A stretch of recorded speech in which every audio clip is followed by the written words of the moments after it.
Hello guys, मेरा नाम है गगन एंड स्वागत है आपका ऑनलाइन क्लासेस में। तो चलिएगा करते हैं हम आज की वीडियो को शुरू। और आज हम पढ़ने वाले हैं एक्सरसाइज 4.3। तो उसके कुछ क्वेश्चंस मैंने यहाँ लिए हैं। आई होप इन क्वेश्चन को करने के बाद आपको पूरी एक्सरसाइज में कोई भी डाउट नहीं रह जाएगा।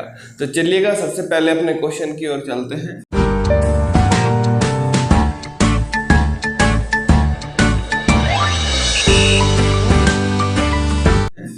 ये आपकी एक क्वाड्रेटिक इक्वेशन है और क्वाड्रेटिक इक्वेशन को कैसे सोल्व किया जाता है ये हमने ऑलरेडी बता रखा है आपको। अगर आपने प्रीवियस लेक्चर्स नहीं देखे हैं तो जल्दी से आप जाइएगा प्लेलिस्ट में और प्रीवियस लेक्चर देख लीजिएगा। तो सबसे पहला क्वेश्चन है हमारा 2x square minus 3x plus 5 equal to 0। हमने आपको बता रखा है अगर आपको एक क्वाड्रेटिक इक्वेशन को सोल्व करना है तो सबसे पहले आपको एक्स स्क्वायर का कोफिशिएंट ले लेना है। क्या लेना है? आपको सबसे पहले एक्स स्क्वायर का कोफिशिएंट लेना है और उसकी मल्टीप्लाई आपको इसके अंदर कर लेनी है, जो लास्ट वाली टर्म होती है जिसको हम कांस्टेंट बोलते हैं या सी बोलते हैं। ठीक है, तो 5 की 2 के अंदर मल्टीप्लाई करोगे तो बेटा कितना आएगा? आपका आ जाएगा 10। तो अभी आपको 10 के ऐसे फैक्टर करने हैं जिसको आप प्लस या माइनस करके 3 लेके आ जाओ। तो बिल्कुल सिंपल सा है। तो 5 में 2 अगर आप माइनस भी कर दोगे, 5 से 2 माइनस कर देंगे तो भी आपका क्या आ जाएगा बेटा? 3 आ जाएगा। ठीक है, और 5 की अगर 2 में मल्टीप्लाई करोगे तो आपको मल्टीप्लाई करके 10 भी आना चाहिए। तो बिल्कुल आप लिख सकते हो 2x स्क्वायर माइनस 3 की जगह आप लिख सकते हो 5 minus 2 into x plus 5 equal to 0। ठीक है, ये बात मैं आपको बहुत बार बता चुका हूं कि अगर कहीं पर ब्रैकेट दिया हुआ है और ब्रैकेट से पहले आपको कहीं पर भी माइनस दिखाई दे, ठीक है, तो अंदर के साइन बेटा चेंज हो जाते हैं। ठीक है, बट उससे पहले क्या काम करो, आप x की मल्टीप्लाई अंदर कर दीजिएगा। तो 2x square minus 5x minus 2x plus 5 equal to 0। ठीक है, अगर आपकी कैलकुलेशन थोड़ी सी अच्छी हो गई है तो आप ये दोनों स्टेप स्किप भी कर सकते हैं और आप डायरेक्ट लिख सकते हैं। जैसे ब्रैकेट के बाहर माइनस है तो माइनस 5x प्लस का 2x प्लस 5 इक्वल टू 0। ये स्टेप मैंने इसीलिए लिखे हैं ताकि आपको हर एक चीज जो है अच्छे से समझ में आ जाए। ठीक है, तो देखिएगा जरा इसको आप कैसे करेंगे। जैसे यहां से आप इसको लिख सकते हैं, जैसे x multiply 2 multiply x minus 5 multiply x plus, इसको आप ऐसे ही रहने दीजिएगा, इसकी कोई नीड नहीं है। जैसे माइनस 3x है, माइनस 3x को माइनस 5x में से प्लस 2x कर देंगे तो क्या बचता है? माइनस 3x ही बचता है। तो आप यहाँ से डायरेक्ट ये वाली लाइन भी लिख सकते हैं और 2 स्टेप को डायरेक्ट स्किप कर सकते हैं। तो अभी यहाँ से क्या होगा बेटा? x आप कॉमन ले सकते हो, तो x आप कॉमन ले लीजिएगा। तो जब x आप कॉमन लेंगे बेटा यहाँ पर बचेगा 2x माइनस यहाँ पे बचेगा आपका 5। ठीक है, यहाँ पर क्या बचेगा आपका? यहाँ पर आप प्लस 1 कॉमन ले सकते हैं, यहाँ बचेगा आपका 2x प्लस 5 इक्वल टू 0। ठीक है, अभी आपको क्या करना है? 2x minus 5 2x plus 5। अब देखो यहाँ पर बराबर में इक्वल में आपको ब्रैकेट के अंदर हमेशा सेम डिजिट बचनी चाहिए थी, बट क्या यहाँ पर सेम डिजिट बच रही है? आप कहोगे सर एक वाले ब्रैकेट में माइनस आ रहा है और एक वाले ब्रैकेट में क्या आ रहा है? प्लस आ रहा है। ठीक है, तो बेटा ऐसी कंडीशन में आप क्या करेंगे? आप ये वाला फॉर्मूला, ये वाला रूल अप्लाई नहीं कर पाएंगे। ठीक है, तो बट अगर यहाँ पर आपका सेम आ जाता, जैसे मान के चलो एज्यूम करो सेम आ गया, तो क्या करते हम? 2x माइनस 5 दोनों जगह से कॉमन ले लेते और यहाँ पर बचता आपका x और यहाँ पर बचता आपका 1 इक्वल टू 0। ठीक है, तो एक बार इसको 0 के इक्वल रख देते 2x माइनस 5 इक्वल टू 0 और एक बार कर देते x प्लस 1 इक्वल टू 0। तो 2x इक्वल टू ये आपका 5 उधर जाके प्लस 5 हो जाता और ये 2 मल्टीप्लाई की जगह इधर आपका डिवाइड में चला जाता और 1 आपका क्या हो जाता बेटा -1 हो जाता। ठीक है ना। तो आई होप आपको क्वेश्चन समझ में आया होगा, बट इसको ये वाला क्वेश्चन करने का तरीका नहीं है। यहाँ पर हमने एक नए तरीका सीखने वाले हैं आज कि जब आपके ऐसे कोई भी फैक्टर ना निकले, जब ये वाला रूल अप्लाई ना हो, तब उस केस में बेटा एक साइंटिस्ट थे जिसका नाम था श्रीधराचार्य। उन्होंने एक अपना फॉर्मूला अलग से डेवलप किया और उस फॉर्मूले से ही आपके कुछ क्वेश्चंस निकलते हैं। उसकी कंडीशन होती है और उसकी हमने 3 कंडीशन यहाँ पर लिखी है। सबसे पहले डिस्क्रिमिनेंट निकालना होता है। डिस्क्रिमिनेंट क्या होता है? b² माइनस 4ac को निकालना। तो जैसे ही आप उसके अंदर निकालोगे तो आपकी 3 कंडीशन बनती है। तो डिस्क्रिमिनेंट जो है या तो आपका 0 आता है या 0 से छोटा आएगा या फिर 0 से बड़ा आएगा। तो इस कंडीशन में वो आपसे रूट निकालने सीखता है, वो आपसे रूट पूछेगा, देन आपको जो है क्वेश्चन करने हैं। तो चलिएगा मैं सबसे पहला क्वेश्चन आपको करके दिखा देता हूँ।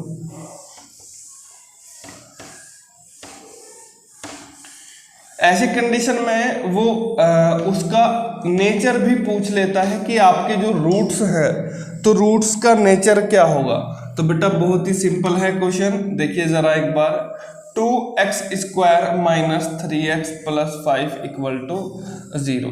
तो सबसे पहले तो बेटा आपको कंपेयर करना है इसको ax² plus bx plus c equal to 0। इससे आपको कंपेयर कर लेना है क्वेश्चन को। तो बेटा x² का कोफिशिएंट यहाँ पर 2 है, तो a की वैल्यू क्या आ जाएगी आपकी 2 आ जाएगी। यहाँ पर b की वैल्यू क्या आ जाएगी बेटा -3 आ जाएगी और c की वैल्यू आ जाएगी आपकी 5। ठीक है।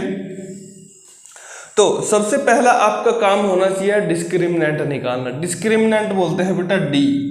ठीक है, d इक्वल टू डिस्क्रिमिनेंट। ये क्या होता है आपका b² माइनस 4ac। तो सबसे पहले b² की वैल्यू निकालो। b मतलब होता है -3 का स्क्वायर माइनस 4, a की वैल्यू 2 इंटू c की वैल्यू कितनी है बेटा 5 है। -3 का बेटा होल स्क्वायर करोगे तो कितना आएगा -3 मल्टीप्लाई -3, 3 की मल्टीप्लाई 3 में करी 9 और बेटा मल्टीप्लाई में a माइनस से दूसरा माइनस कैंसिल हो जाता है, तो प्लस का 9 आ जाएगा। -4 2 जा 8 और 8 5 जा कितना होता है बेटा 40 होता है। कितना होता है 40। तो बेटा d की वैल्यू यहाँ से कितनी आई -31। ठीक है। अब बता सकते हो क्या इन तीनों कंडीशन में से कौन सी कंडीशन फॉलो हो रही है? आप कहोगे सर डिस्क्रिमिनेंट की वैल्यू क्या है 0 से छोटी है, यानी कि नेगेटिव में वैल्यू जा रही है, तो सेकंड वाली कंडीशन आ जाएगी। तो वो यहाँ से आपके रूट्स का नेचर पूछता है कि आप जो है हमें रूट्स की वैल्यू बताइए, उसका नेचर बताइए। तो बेटा यहाँ पर कोई भी रियल रूट नहीं निकलेंगे। कैसे निकलेंगे? एकदम इमेजिनरी रूट निकलेंगे। कैसे निकलेंगे? इमेजिनरी। तो वो रूट कौन कौन से होंगे वो आपको बताना है। तो बिल्कुल यहाँ से आपको नेचर पता चल गया इसका, आपके रूट्स का कैसा होगा। तो नेचर हो जाएगा बेटा आपका ये वाला। अब एक जो उन्होंने फॉर्मूला बताया बिल्कुल सिंपल सा है कि x is equal to plus minus का b plus minus under root b² minus 4ac upon 2a। तो ये उन्होंने फॉर्मूला बताया है सिंपल सा, इसको आपको ध्यान में रखना है और इसी से आपको वे रूट कौन कौन से आते हैं वे निकालने हैं। तो चलिएगा हम करते हैं शुरुआत क्वेश्चन की। जैसे x equal to minus b कितना है बेटा b है आपका -3, तो माइनस ऑलरेडी लगा हुआ है, माइनस भी हो जाएगा आपका -3 plus minus square root b² minus 4ac की वैल्यू बेटा कितने निकाली? आपने निकाली है -31 अपॉन 2 इंटू a कितना है बेटा 2, तो बस कर दीजिएगा 2 की मल्टीप्लाई। तो अगर ब्रैकेट के बाहर माइनस है तो अंदर के साइन हो जाएंगे आपके चेंज। तो x इज इक्वल टू +3 हो जाएगा प्लस माइनस माइनस रूट 31/4। तो ये आपके आ जाएंगे 2 रूट। कौन कौन से? एक बार आप इसको बेटा प्लस में लिख लीजिएगा और एक बार आप इसको माइनस में लिख लीजिएगा। तो ये आपके 2 रूट्स आ जाएंगे वो वाले, ठीक है। तो एक बार x की वैल्यू इतनी आएगी और एक बार x की वैल्यू आ जाएगी इतनी, ठीक है। आई होप क्वेश्चन आप समझ गए होंगे। तो इस तरीके के भी वो कभी कभी क्वेश्चन आपसे पूछ लेता है। देन आपको जो है श्रीधराचार्य फॉर्मूला यूज करके उसके रूट निकाल देने हैं, ठीक है। आई होप आपको क्वेश्चन समझ में आया होगा। तो चलिएगा नेक्स्ट क्वेश्चन की हम प्रैक्टिस करते हैं और देखते हैं हम इसको कैसे कर सकते हैं, ठीक है। अगर आप देखेंगे कि 3 की मल्टीप्लाई अगर 4 में करेंगे तो 3 की मल्टीप्लाई 4 में करके क्या आएगा बेटा, 3 4 12 होता है। और 12 के फैक्टर बना के आप 4√3 को लेके नहीं आ सकोगे, ठीक है। देन उस कंडीशन में भी आपको क्या करना पड़ेगा बेटा, आपको श्रीधराचार्य का फॉर्मूला यूज करना पड़ेगा, यानी कि डिस्क्रिमिनेंट मेथड भी आपको यूज करना पड़ेगा, ठीक है। डिस्क्रिमिनेंट निकाल के आप उसका सबसे पहले नेचर बता सकते हैं। कभी कभी एग्जामिनर आपके रूट की नेचर पूछ लेता है या फिर उसकी रूट की प्रकृति पूछ लेता है कि किस तरीके से जो है उसकी प्रकृति है रूट्स की, रियल होंगे या फिर नॉट रियल होंगे या फिर इक्वल होंगे या अनइक्वल होंगे, ठीक है। तो सेकंड क्वेश्चन पर हम अपने आ जाते हैं। सेकंड क्वेश्चन है हमारा 3x² - 4√3x + 4 = 0। आपको श्रीधराचार्य फॉर्मूला तभी लगाना है जब आपके रूट्स ना निकल रहे हो सिंपल मेथड से। अगर सिंपल मेथड से रूट निकल रहे हैं तो आप बिल्कुल सिंपल मेथड का यूज कर सकते हैं। और अगर आपको ऐसा लगता है कि नहीं सिंपल मेथड से आंसर नहीं आ रहा है, देन आपको जो है श्रीधराचार्य फॉर्मूला लगाना है। तो चलिएगा सबसे पहले हम d की वैल्यू निकालते हैं। डिस्क्रिमिनेंट होता है आपका b² - 4ac, ठीक है। तो b की वैल्यू बेटा कितनी है, b की वैल्यू है आपकी 4√3। तो b की वैल्यू है -4√3 का होल स्क्वायर माइनस 4। a की वैल्यू बेटा कितनी है, a की वैल्यू है आपकी 3, तो लिख लीजिएगा। और c की वैल्यू कितनी है बेटा, c की वैल्यू है आपकी 4। तो -4√3 मल्टीप्लाई -4√3 बेटा क्या आ जाएगा, माइनस से तो माइनस कैंसिल हो जाएगा। 4 4 जा आपके होते हैं 16 और √3 मल्टीप्लाई √3 कितना होता है बेटा, 3 ही होता है। तो 16 3 जा कितने हो जाएंगे, 48 हो जाएंगे, ठीक है। माइनस 4 4 जा 16 और 16 3 जा बेटा कितना आ जाएगा, 48। तो बेटा यहाँ से डिस्क्रिमिनेंट की वैल्यू कितनी आ जाएगी, डिस्क्रिमिनेंट की वैल्यू आ जाएगी आपकी यहाँ से 0। क्या आ जाएगी बेटा, 0। अगर डिस्क्रिमिनेंट 0 हो गया देन आपके 2 रियल और इक्वल रूट्स आएंगे। क्या आएंगे बेटा, रियल एंड इक्वल रूट्स आएंगे। तो चलिएगा हम देखते हैं कैसे इस क्वेश्चन को कर सकते हैं।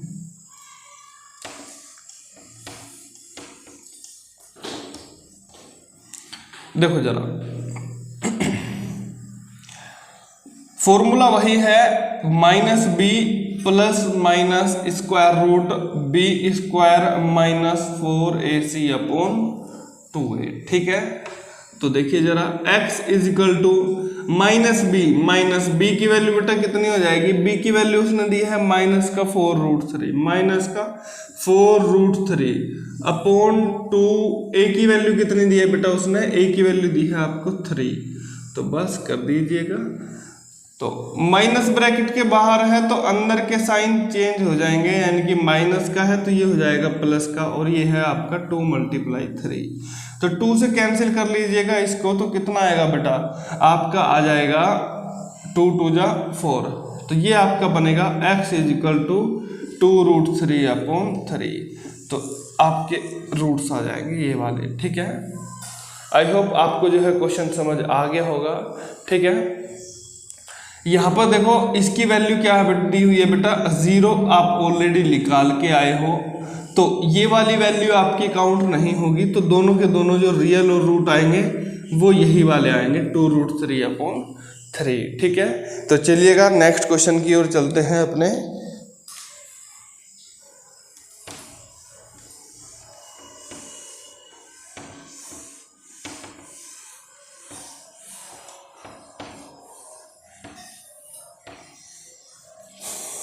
नेक्स्ट क्वेश्चन है हमारे पास 2x² minus 6x plus 3, 2x² plus minus 6x, 2x² minus 6x plus 3 equal to 0। तो बेटा ये आपके सामने क्वेश्चन है। जैसे 3 2 जा होते हैं आपके 6, 3 2 जा होते हैं आपके 6, तो 3 की 2 में अगर आपने मल्टीप्लाई की 6, तो 6 के क्या आप ऐसे फैक्टर बना सकते हैं जिसको तोड़ के या मोड़ के 6 ही आ जाए? तो बेटा 6 का ऐसे कोई फैक्टर नहीं बनेंगे। देन फिर आप क्या करेंगे, डिस्क्रिमिनेंट निकाल देंगे। सबसे पहले discriminant equal to b² minus 4ac, ठीक है। तो इसकी वैल्यू निकालेंगे तो a की वैल्यू तो आपकी क्या आएगी बेटा, a की वैल्यू आ जाएगी 2, b की वैल्यू आ जाएगी आपकी -6 और c की वैल्यू आ जाएगी यहाँ से 3, ठीक है। सबसे पहले इसको कंपेयर ही कर लेना है आपको स्टैंडर्ड इक्वेशन से। तो अभी आप क्या करेंगे, डिस्क्रिमिनेंट निकालेंगे तो d इक्वल टू b कितना है बेटा, -6 का होल स्क्वायर, ठीक है, -4, a की वैल्यू कितनी है बेटा 2 है और c कितना है आपका 3 है, ठीक है। तो d इक्वल टू -6 का स्क्वायर करेंगे तो कितना आएगा बेटा, 6 का स्क्वायर आपका होता है 36, कितना होता है जी 36, माइनस 4 2 जा 8 और 8 3 जा कितना होता है आपका बेटा 24। तो d की वैल्यू कितनी आ गई आपकी, आ जाएगी 6 में से 4 गया 2, 3 में से 2 गया 1। तो डिस्क्रिमिनेंट बेटा कितना आया, डिस्क्रिमिनेंट है आपका 12। तो डिस्क्रिमिनेंट की बेटा वैल्यू कौन सी पुट होएगी इसके अंदर, आपका हो गया सर डिस्क्रिमिनेंट जो है आपका 0 से ग्रेटर है, तो फर्स्ट वाली कंडीशन क्या हो जाएगी, अप्लाई हो जाएगी। तो इसके रूट्स कैसे निकल के आएंगे बेटा, इसके रूट्स रियल भी होंगे और अनइक्वल भी होंगे। तो इस बात को आपको थोड़ा ध्यान रखना है। तो रूट्स का नेचर अगर पूछेगा तो रियल एंड अनइक्वल रूट्स आ जाएंगे, अनइक्वल रूट्स, ठीक है। लेकिन अगर पूछेगा कि कौन से भी रूट्स निकाल के आएंगे, तो बेटा वे रूट्स कौन कौन से होंगे वो हम निकालेंगे श्रीधराचार्य फॉर्मूला से। Square root b² minus 4ac upon 2a। तो x is equal to -b, बेटा माइनस लगाना पड़ेगा और b ऑलरेडी उसने माइनस का 6 दिया हुआ है, तो plus minus b² minus 4ac, इसकी वैल्यू बेटा कितनी निकाली आपने, 4 निकाली है, तो बस कर दीजिएगा अब इसको। तो 2 मल्टीप्लाई a की वैल्यू कितनी आएगी बेटा, a की वैल्यू उसने दे रखी है 2, तो बस सिंपल सा माइनस है ब्रैकेट के बाहर, तो आंसर आपका प्लस में आएगा।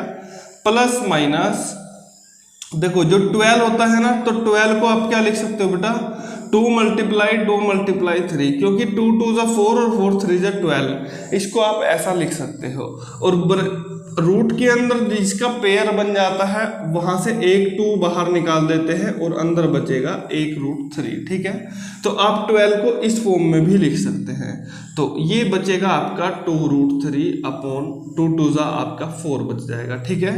अच्छा अब आप और क्या कर सकते हैं, आप 6 को भी क्या लिख सकते हैं बेटा, 2 मल्टीप्लाई 3 लिख सकते हो, और 2 बेटा इधर भी है और 2 इधर भी है, तो आप 2 को कॉमन ले लीजिएगा, तो यहाँ बचेगा आपका 3 प्लस माइनस, अच्छा एक बार आप इसको प्लस में लिख लीजिएगा और एक बार आप इसको माइनस में लिख लीजिए, तो एक रूट तो ये आएगा और एक रूट आएगा प्लस की जगह यहाँ पर आप एक बार माइनस लिख लेंगे अपॉन 4, ठीक है। अब मैं 2 से ये 4 भी कैंसिल कर दे रहा हूं, तो 2 से 4 कैंसिल होगा तो 2 बार में हो जाएगा, और 2 से यहाँ पर भी ये 2 बार में कैंसिल हो जाएगा।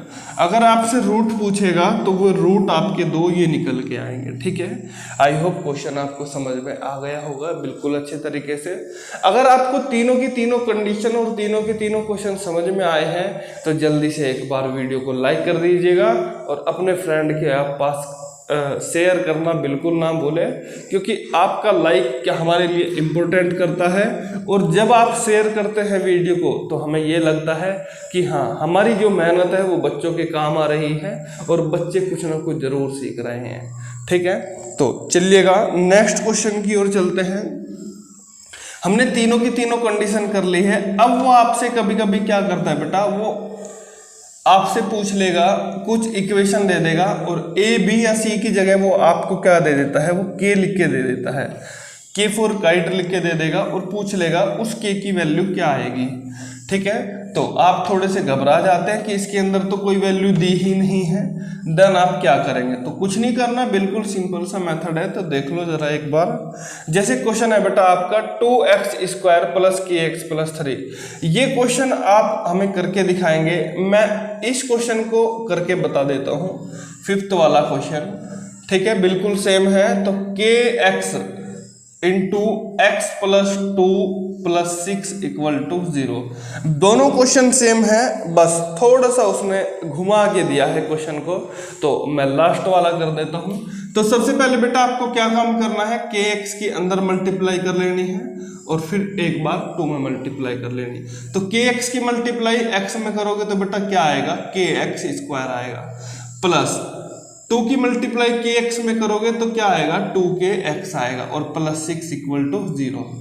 तो सबसे पहला काम आपको यही था, और ये वाली फॉर्म उसने दे रखी है। यहाँ पर उसने x का कोफिशिएंट k लिया हुआ है और यहाँ पर उसने 2k है, क्या है, 2k दिए हुए हैं। ठीक है, तो ऐसी कंडीशन में आप क्या करेंगे, तो जो कंडीशन में यहाँ अप्लाई करेंगे वही आपको इस क्वेश्चन में अप्लाई करनी है। ठीक है, तो सबसे पहले बेटा आपको क्या काम करना है, b² minus 4ac equal to 0 आपको पुट करा देना है। क्या पुट करा देना है, b² माइनस 4ac आपको 0 के इक्वल पुट करा दो। तो a की वैल्यू बेटा कितनी है, यहाँ पर k है, b की वैल्यू कितनी है आपकी 2k है, और c की वैल्यू है आपकी 6। ठीक है, तो यहाँ पर 1k दिखाई देगा और यहाँ पर आपको 2k दिखाई देंगे। तो इसीलिए थोड़ा सा कंफ्यूजन हो सकता था, इसीलिए मैं इस क्वेश्चन को कर रहा हूं। तो b की वैल्यू बेटा है 2k, तो 2k का क्या कर लेंगे, स्क्वायर कर लेंगे, माइनस 4 मल्टीप्लाई a की वैल्यू कितनी है बेटा, k है,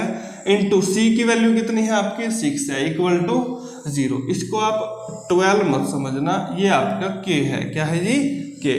तो बेटा 2k का होल स्क्वायर कितना होगा, 2k की 2k में मल्टीप्लाई करोगे तो बेटा आएगा आपका 4k का स्क्वायर, माइनस 4 की 6 में मल्टीप्लाई करोगे तो क्या आएगा।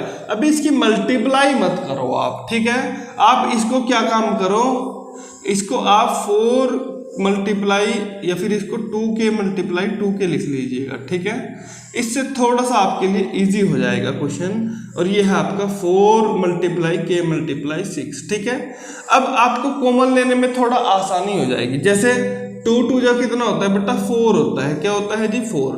तो बेटा 4 को मैं क्या करूंगा, कॉमन ले लूंगा, क्या ले लूंगा, दोनों जगह से कॉमन ले लूंगा और एक छोटा सा ब्रैकेट लगा लेंगे हम। अब एक k बेटा यहां से भी कॉमन आ जाएगा, तो 4k क्या आ जाएगा, कॉमन आ जाएगा। तो यहां पर क्या बचेगा बेटा, प्लस k बचेगा, माइनस यहां पर क्या बचेगा बेटा, 6 बचेगा। तो बस क्वेश्चन आपका हो गया सोल्व। एक बार आपको 4k को इक्वल टू 0 कर लेना है और एक बार आपको k माइनस 6 को 0 के इक्वल रख देना है। तो k की वैल्यू बेटा यहाँ से कितनी आएगी, 0/4 करोगे तो k की वैल्यू 0 ही आएगी। ठीक है, अगर 0/4 होता तो ये आपका 0 आया, लेकिन 4/0 हो जाता तो बेटा उसकी वैल्यू इनफाइनाइट हो जाती। ये भी हमने आपको जो है बताया हुआ है। तो -6 इधर जाएगा तो बेटा k की वैल्यू क्या आ जाएगी आपकी, +6 आ जाएगी। ठीक है, ऐसे आप k की वैल्यू निकाल सकते हैं। ठीक है, आई होप क्वेश्चन आपको समझ में आ गया होगा। तो ऐसे ही आप 4th क्वेश्चन करेंगे और उसका आंसर हमें कमेंट बॉक्स में कमेंट करके बताइएगा, ताकि हमें पता चले कि हम जो आपको पढ़ा रहे हैं वो आपकी समझ में आ रहा है या नहीं आ रहा है। तो चलिएगा, वीडियो को ज़रूर लाइक कर दीजिएगा, और अगर आप अभी तक हमारे चैनल पर नए हैं तो जल्दी से चैनल को सब्सक्राइब कर दीजिएगा। मिलते हैं आपसे नेक्स्ट वीडियो में। Thank you for watching this video.